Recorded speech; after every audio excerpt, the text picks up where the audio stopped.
Principios generales de la función gastrointestinal. El aparato digestivo suministra al organismo un aporte continuo de agua, electrolitos, vitaminas y nutrientes. Para esto se requiere 1. El tránsito de alimentos a lo largo del tubo digestivo. 2. Secreción de los jugos digestivos y digestión de los alimentos. 3.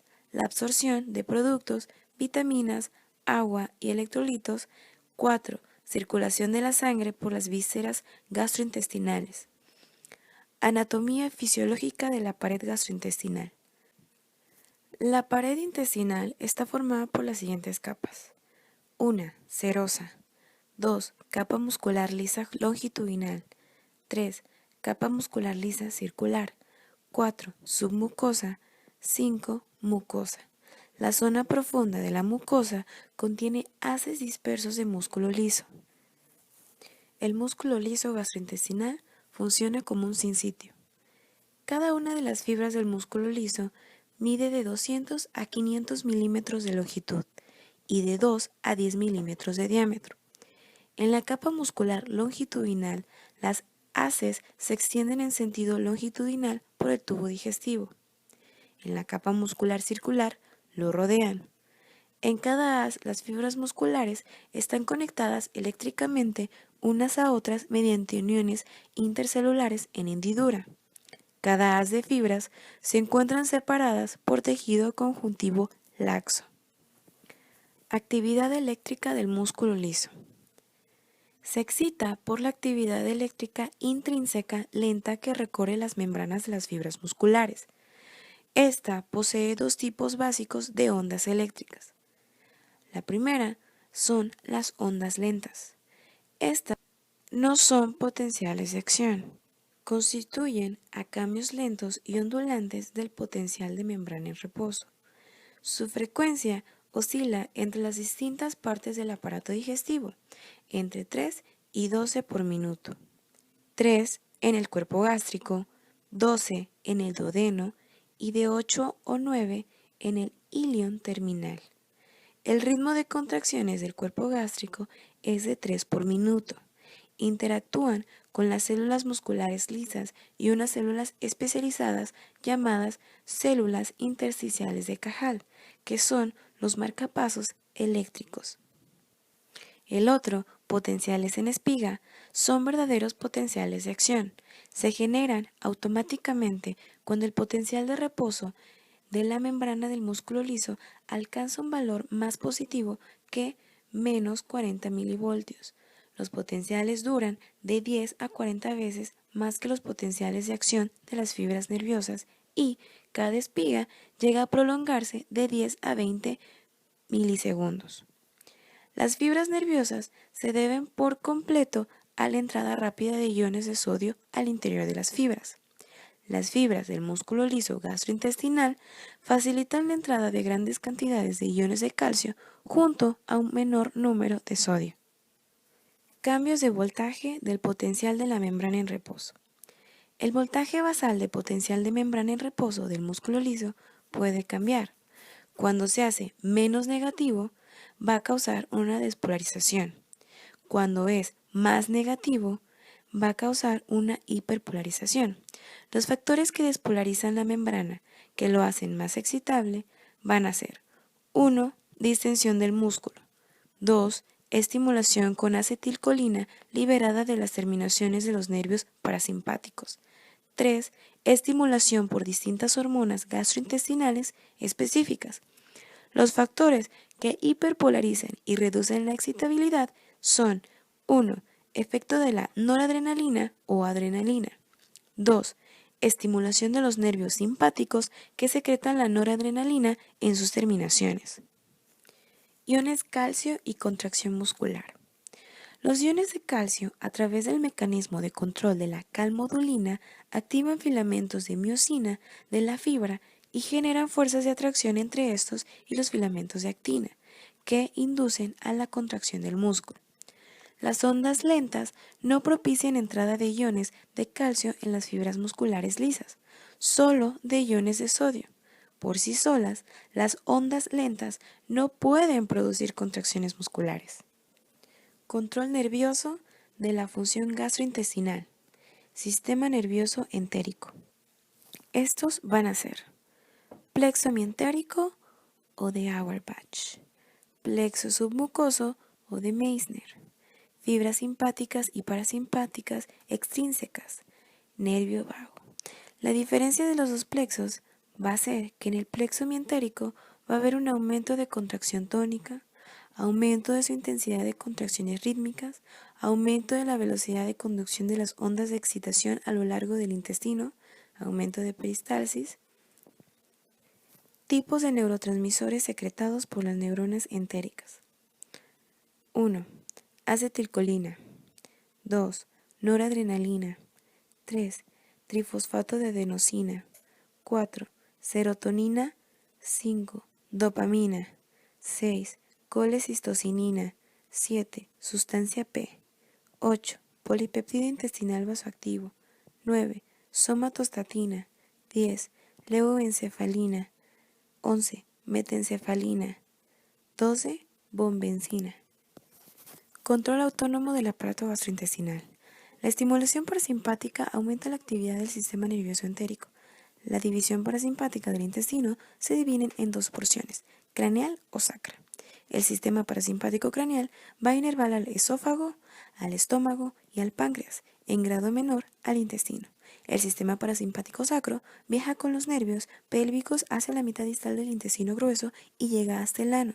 Las neuronas postganglionares del sistema parasimpático se encuentran sobre todo en los plexos mientéricos y submucoso, y su estimulación induce un aumento generalizado de la actividad de todo sistema nervioso entérico y potencia la mayoría de las funciones gastrointestinales.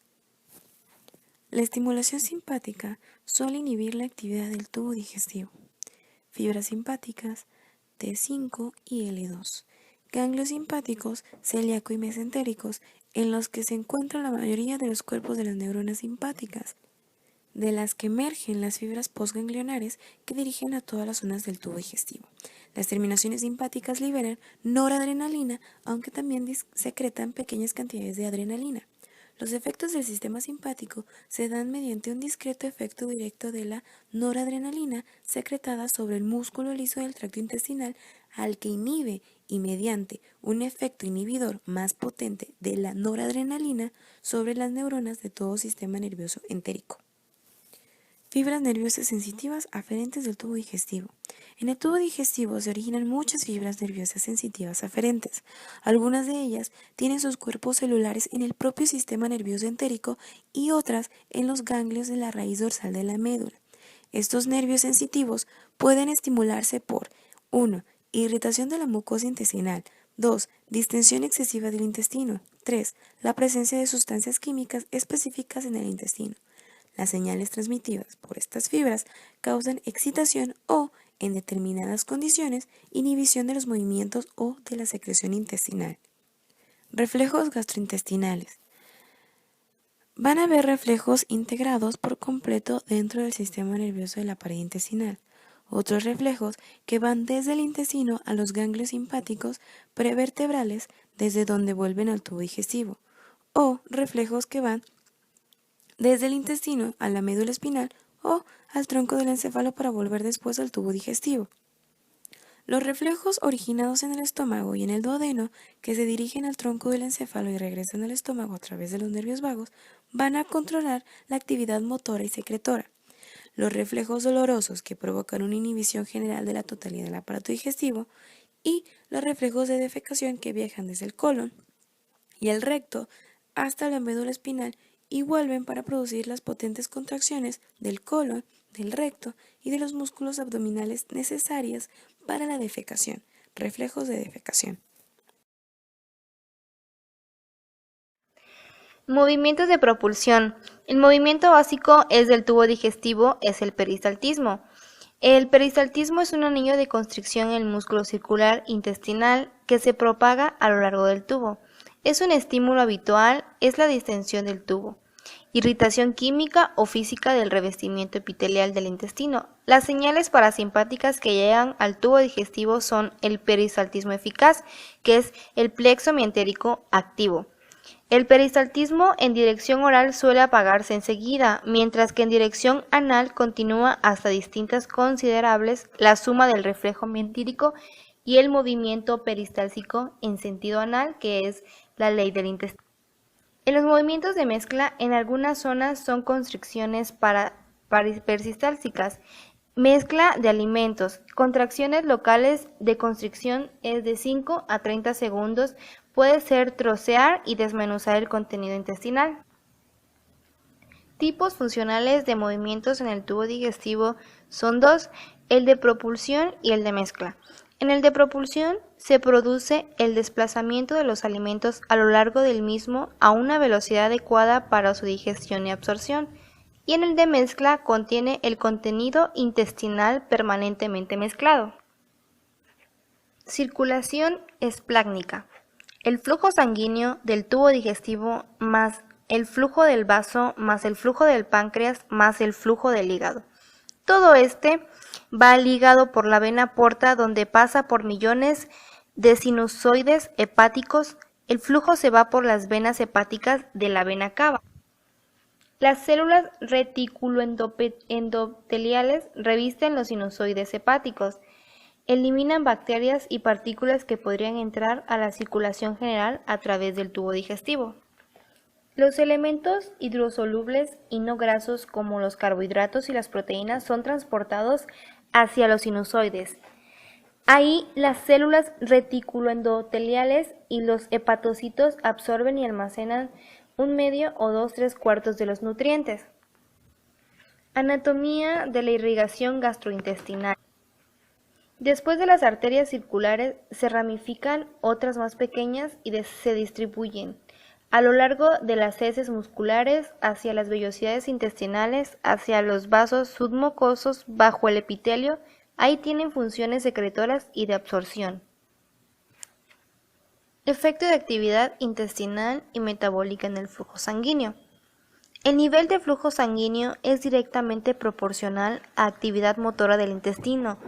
Las funciones secretoras de absorción y el movimiento de capa muscular se multiplican hasta 8 veces en absorción de nutrientes. Después de comer, el flujo sanguíneo intestinal aumenta. Posibles causas del aumento del flujo durante la actividad digestiva. Liberación de sustancias vasodilatadoras por la mucosa del tubo digestivo, gastrina, secretina y colecistocinina. Algunas glándulas gastrointestinales secretan calidina y bradicinina, que son vasodilatadores potentes, o disminución de oxígeno. Control nervioso del flujo sanguíneo. La estimulación parasimpática aumenta el flujo sanguíneo en el estómago y en la parte distal del colon. La estimulación simpática disminuye el flujo sanguíneo en todo el tubo digestivo por vasoconstricción de las arteriolas.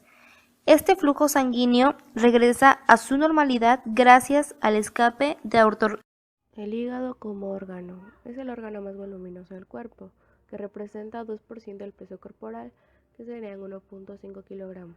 La unidad funcional básica es el ovulillo hepático, que se compone de las placas celulares hepáticas, los canalículos biliares y los sinusoides hepáticos, que estos se componen a la vez de las células endoteliales típicas, las células de Kupffer, que son reticuloendoteliales, y tiene poros grandes de casi 1 nanómetro, y los espacios de Dice, que son perisinusoidal, como se muestra en las imágenes.